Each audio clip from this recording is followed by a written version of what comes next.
Topic: red eye effect.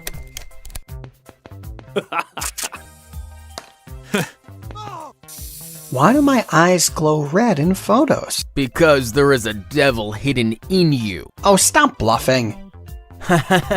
Alright, I'll explain. It happens because of blood vessels in our eyes and pupil. Pupil is a small opening whose size is adjusted by the circular muscle called iris. In bright light, the iris contracts, making the pupil smaller, thus allowing less light to enter into our eyes.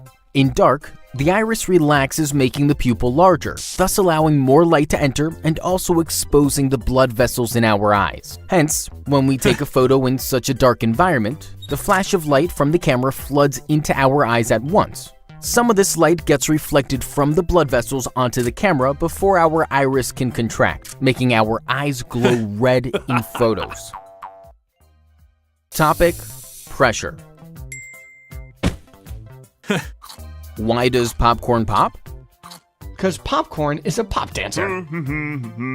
Nah. There are a variety of corns such as field corn, sweet corn, and popcorn. However, popcorn is the only corn that pops. Why? Does it have some magical powers? No. There are 3 things in a popcorn seed or kernel that work together to form a perfect popcorn. Those are an impermeable shell called pericarp, right water content, and starch. When we heat popcorn kernels, the water inside them forms steam and starts to expand, while the starch turns into a gel-like substance. Being enclosed, the expanding steam applies pressure on the shells. Eventually, when the shells cannot hold the pressure, they burst open, releasing the steam and gel. When this gel comes in contact with air, it rapidly solidifies, forming fluffy popcorn. Topic: human nose. Why does spicy food make your nose run? Because it is not that strong to make me run. Nah. Our nose consists of tiny hair and a sticky substance called mucus. Can I use this mucus to stick my broken vase? Ooh, gross. Please don't do that and listen. During breathing, the hair and mucus trap harmful substances, thus prohibiting them from entering deep inside the body.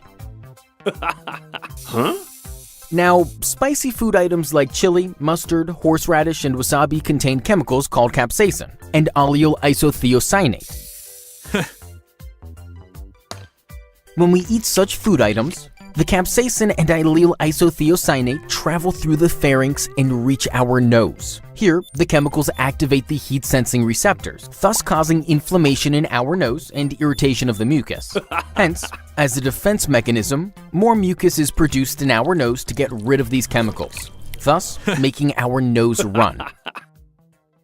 Topic: ignition temperature. Why is it easier to burn dry leaves but not green leaves? Because it is easier to spell dry than green. Nah. It is because of ignition temperature. Ignition temperature is the lowest temperature at which a combustible substance starts burning. Now, green leaves have moisture or water in them. Wow. So I can use them as water balloons? Please listen.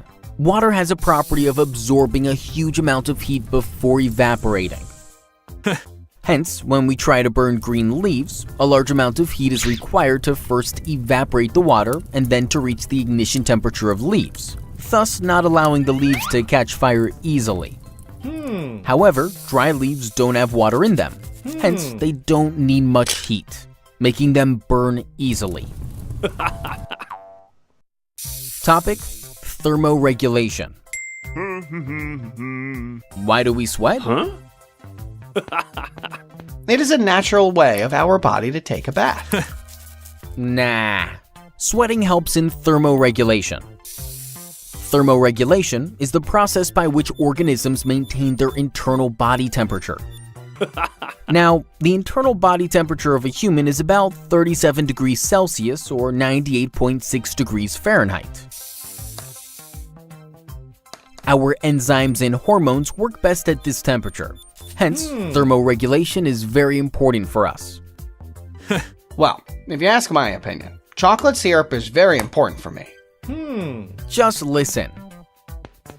On a sunny day or during exercise, when our body temperature increases, our sweat glands produce sweat. This sweat is about 99% water. Water is a very good heat absorbent. It absorbs much of our body heat and evaporates into the atmosphere, helping us lose heat and thus maintaining our body temperature. Topic: forced vibrations. Why does a guitar have a hollow box? To keep closed while traveling. Not at all. Huh? Wait, I'll explain. Whenever we strike an object, it vibrates.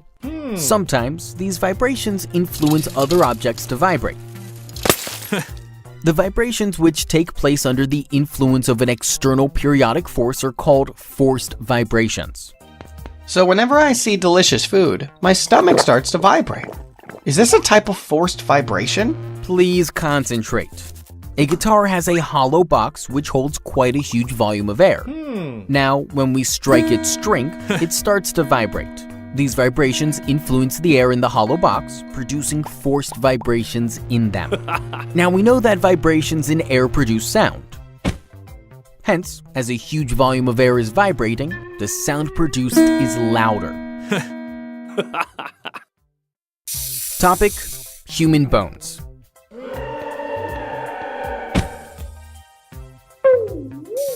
How does a bone heal? Simple. Buy a bandage. Nah. Bones are one of the most important parts of our body. They not only provide structural support, but also produce red blood cells. What? Our bones produce red blood cells? Absolutely. Hence, when we crack or break a bone, it is very important to heal it. In the healing process, cells called chondrocytes produce collagen, which forms cartilage. This cartilage bridges the gap between the broken bones, thus producing a soft callus. Then, special cells called osteoblasts create a hard bony callus using collagen and minerals like calcium and phosphorus, thus forming our new bone. However, this new bone is irregular in shape. Hence, cells called osteoclasts start remodeling the bone, resulting in the formation of bones similar to the original shape. Topic: human tears. Why do onions make you cry? 'Cause they cannot crack a joke. Ha ha ha. No.